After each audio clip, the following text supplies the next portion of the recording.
Assalamualaikum warahmatullahi wabarakatuh. Tugas presentasi pribadi dasar-dasar filsafat.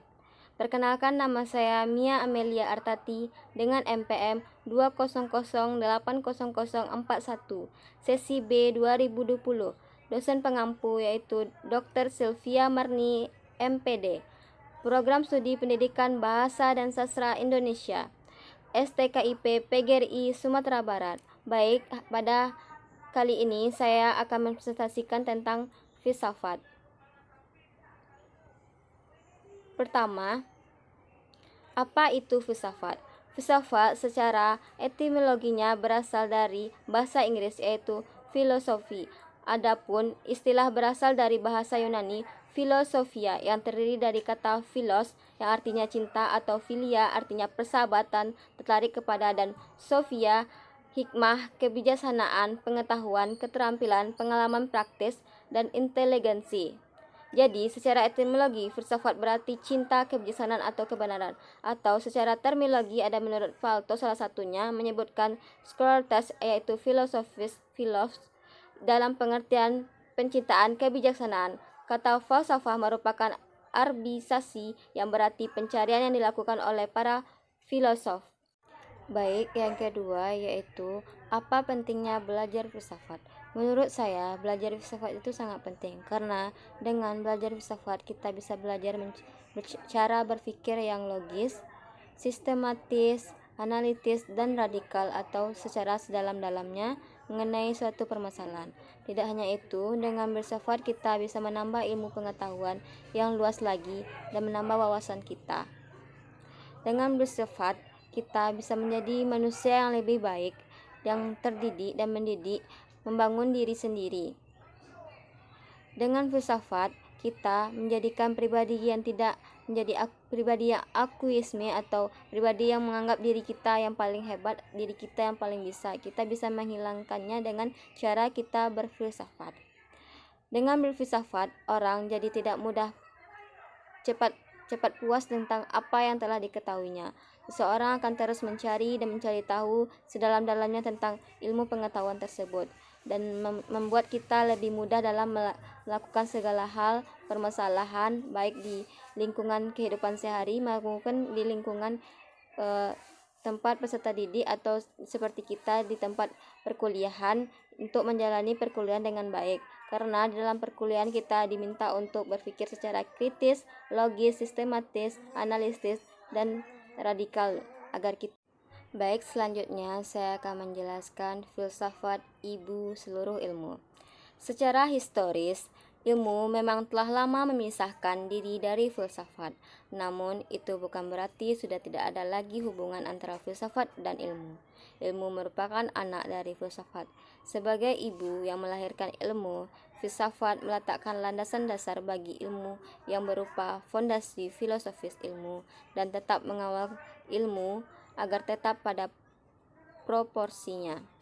Secanggih apapun perkembangan suatu ilmu, tidak boleh meninggalkan landasan filosofisnya, sehingga ilmu tidak keluar dari esensinya yang bermanfaat bagi kehidupan umat manusia. Lalu, di manakah posisi filsafat jika dikaitkan dengan keilmuan dalam mendidik anak untuk menguasai bahasa dan sastra Indonesia? Dalam menguasai bahasa dan sastra Indonesia juga penting untuk menanamkan sifat berfilsafat. Jika seorang guru tidak berfilsafat, bagaimana anak muridnya akan mudah memahami pengetahuan yang diajarkannya. Dengan berfilsafat, guru bisa memahami dan mencari kemungkinan tentang mendidik suatu anak.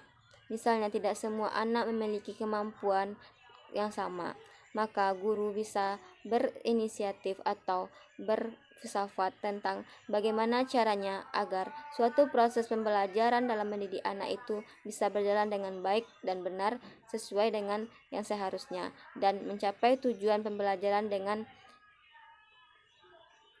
lancar dan sampai kepada manfaat yang akan disampaikan kepada muridnya. Jadi, filsafat dan ilmu itu tidak bisa dipisahkan. Jadi, apapun apapun ilmunya, pasti filsafatlah yang menjadikan landasan dari semua ilmu tersebut. Jadi, filsafat itu sangat penting untuk dipelajari agar memudahkan kita dalam memahami suatu ilmu. Baik, selanjutnya saya akan menjelaskan perbedaan pengetahuan biasa dengan pengetahuan ilmiah. Menurut saya, pengetahuan biasa itu adalah suatu yang muncul akibat kegiatan akal sehat manusia yang ingin mengetahui terhadap suatu kejadian-kejadian sehari-hari. Pengetahuan ini melalui prosesi dengan menggunakan panca indera. Contohnya saja itu pertanyaannya itu masalahnya apa rasa gula? Itu bisa dijawab dengan mudah dengan panca indera manusia. Dan itu apalagi dengan bentuk-bentuk, bisa ditanyakan tentang bentuk rumah, bentuk meja, bentuk pintu, dan bentuk-bentuk lainnya, itu bisa dilihat secara langsung dengan panca indera kita. Namun berbeda dengan pengetahuan ilmiah. Pengetahuan ilmiah mempunyai arah yang lebih tinggi, sempurna dari pengetahuan biasa. Pengetahuan biasa bisa menjadi pengetahuan ilmiah dengan adanya syarat-syarat tertentu. Namun pengetahuan ilmiah itu adalah cara berpikir ilmiah, merupakan berpikir secara logis, sistematis, konseptual, analitis, dan kritis.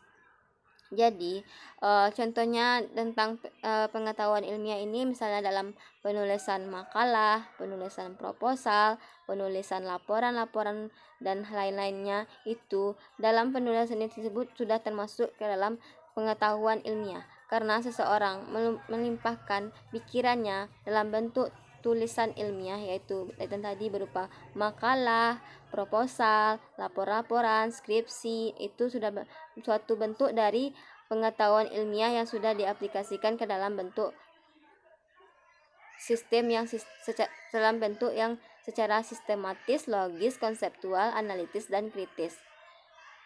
Baiklah, sekian dari saya. Untuk kesimpulan pada materi yang saya presentasikan hari ini atau saat ini, yaitu terkait dengan perkuliahan semester ini, dapat disimpulkan semua mata kuliah atau yang dipelajari pasti memerlukan filsafat. Tanpa filsafat, suatu ilmu tidak bisa berjalan dengan baik. Maka dari itulah mata kuliah filsafat sangat penting dipelajari pada semester ini agar memudahkan kita dalam menerima ilmu-ilmu atau menuntut ilmu-ilmu yang lainnya, agar kita lebih mudah memahami suatu ilmu tersebut. Sekian dari saya. Terima kasih. Assalamualaikum warahmatullahi wabarakatuh.